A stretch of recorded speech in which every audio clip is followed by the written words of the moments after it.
Hello, it's time for your dictation, and this is Level C, Lesson 4. It's called Thankful for Differences.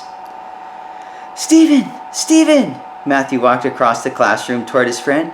Did you see that man Friday on the way home from school? What man? Stephen took the library book out of his backpack and stuffed them into his desk. The one with the sign. He was by the highway right before you turned to go to my house. My house is the other way, Matthew. What man are you talking about? There was this man in baggy clothes. He was holding a sign that read, "We'll work for food." When we came home from school Friday, Tony plunked his handwriting work text on the desk next to Stephen and Matthew. Well, he was still there when we drove by after piano lesson.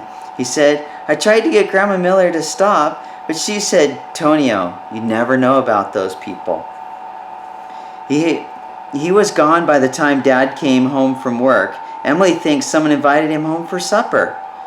Matthew said, he wasn't there this morning either, so maybe she was right. I finished my handwriting border sheet before breakfast this morning. Tony opened his work text and tore out the finished page. It says, make the most of every opportunity you have for doing good. I wonder why Grandma Miller wouldn't stop. Mom says that he may just want money without having to work. She thinks he could get a job if he looked for one rather than begging beside the road. I don't know why, but she thinks it might not be safe to help him. Matthew took his lunch from his backpack and headed toward the shelf where lunches were kept. Dad says the sign man might be an addict who can't keep a job. Yeah, and if we gave him money, he might not use it for food. Tony placed his border sheet in the basket marked handwriting.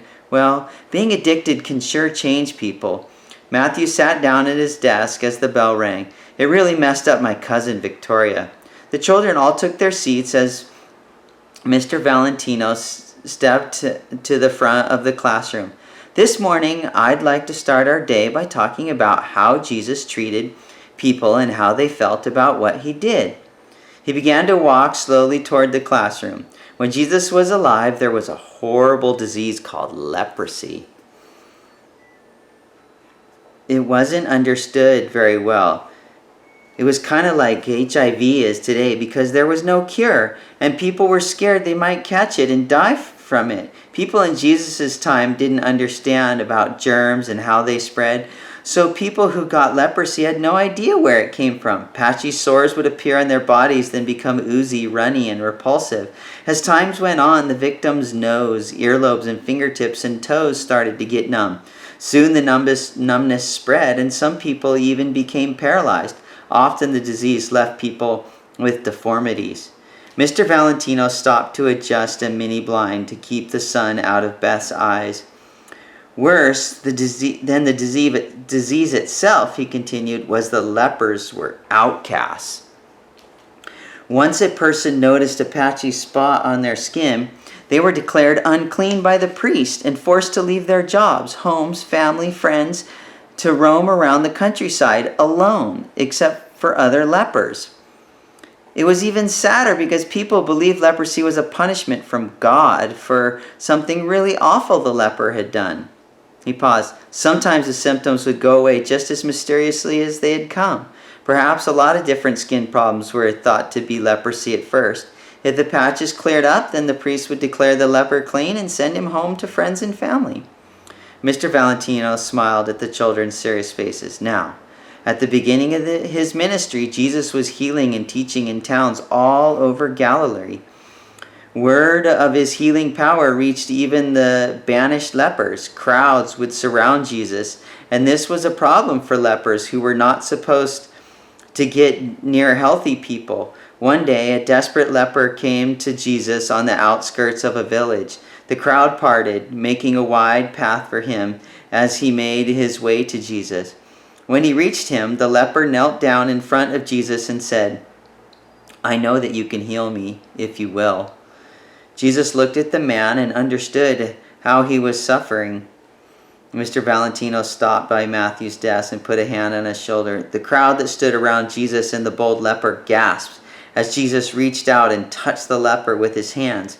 He turned to face Matthew, put his other hand on his shoulder, and looked directly into his eyes. Like that. Then Jesus said, "I am willing. Be clean."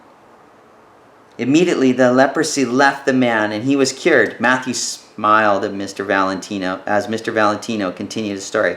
Another day on his way to Jerusalem, Jesus walked along the border between Galilee and Samaria. As he neared a village, 10 lepers came out to meet him. He stopped before getting too close and yelled, "Master, have mercy on us." Jesus saw how horrible their leprosy was and told them to go into the village and show themselves to the priest. One of them, a hated Samaritan, also went to the priest. The lepers rushed ahead of Jesus toward a local synagogue, but before they got there, their leprosy had vanished.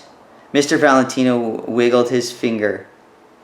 The Samaritan felt the tingle of feeling return to his fingers, and he went like this. Returned to his fingers, and he felt the warm dirt between his toes, and he looked down at the healthy pink skin of his arms. He probably even reached up to feel the tip of his nose. Mr. Valentino rubbed the end of his own nose. With a grin, he continued the story. Without hesitating, the Samaritan whirled around and rushed back through the throng of people coming into the village with Jesus. The people scrambled to get out of his way. When he got to Jesus, he fell on his knees, bowed to the ground, and thanked him for what he had done for him. Jesus said to him, "Weren't there 10 of you that were healed? Where are the other 9? Get up and be on your way. Your faith in me is what made it possible for me to heal you." Mr. Valentino walked to the board and wrote Ephesians 5:20. "Always give thanks for everything our God and Father in the name of our Lord Jesus Christ," he said as he printed the text on the board. Why do you think Jesus touched the first leper instead of just sending him to the priest like he did the 10? The room was silent.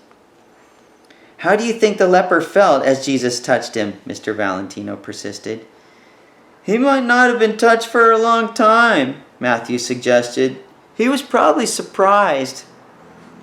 Good, Matthew. How do you think the disciples felt when they saw the hated Samaritan coming back through the crowd towards Jesus?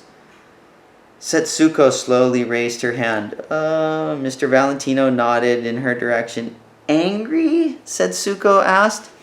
Mr. Valentino nodded his approval. "I agree with you," said Setsuko. "The Jewish people didn't want the healthy Samaritans around, so the Samaritan with leprosy was really someone to stay away from. And how do you think Jesus felt when he saw the Samaritan returning?" Sarah looked down at her hands. Happy?" she said hesitantly. "Yes, Sarah, I think Jesus was also delighted about the chance he had to teach his disciples about caring for all people, not just the ones that were like them." Mr. Valentino then saw Tony's waving hand. "Yes, Tony?" "Mr. Valentino, did you see the sign man Friday beside the road?" "Yes, Tony, I saw the man with the sign, and I've thought a lot about him over the weekend. God gives each of us the gift of being able to make choices. Some people make choices that are not good. Sometimes it's the best to let people live with the choices they've made for a while, so they can learn to make better ones next time. But I keep wondering if the sign man really needed help, and maybe I missed an opportunity of doing good like we talked about last week in spelling." "What sign man?" Rachel asked. Stephen looked back at Rachel. "There was a man beside the road Friday afternoon waving a sign around that read, 'We'll work for food.'"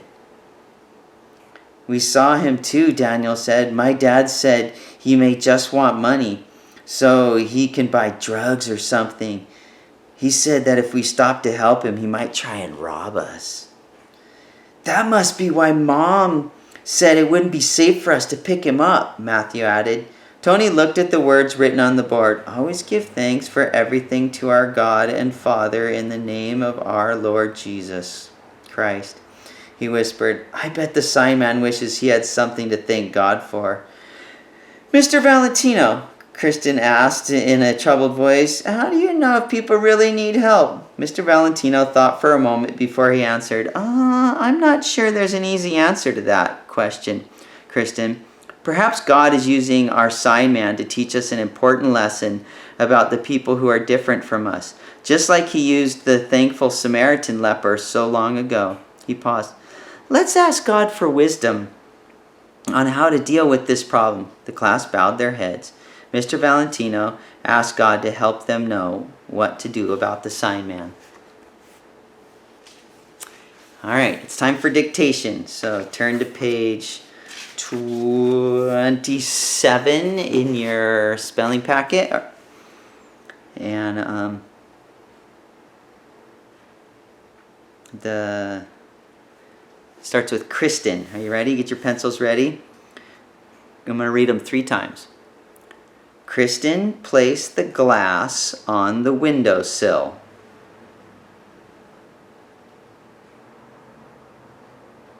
Kristen placed the glass on the windowsill.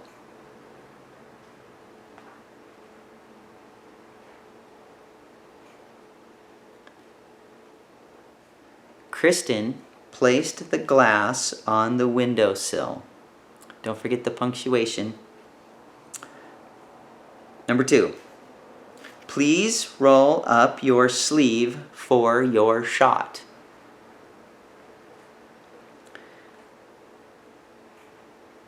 Please roll up your sleeve for your shot.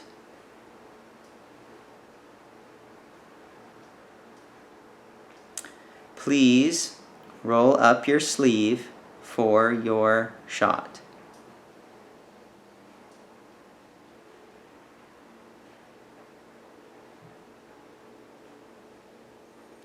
Miss Ten Boom's guard would not come close to them. Miss Ten Boom's guard would not come close to them.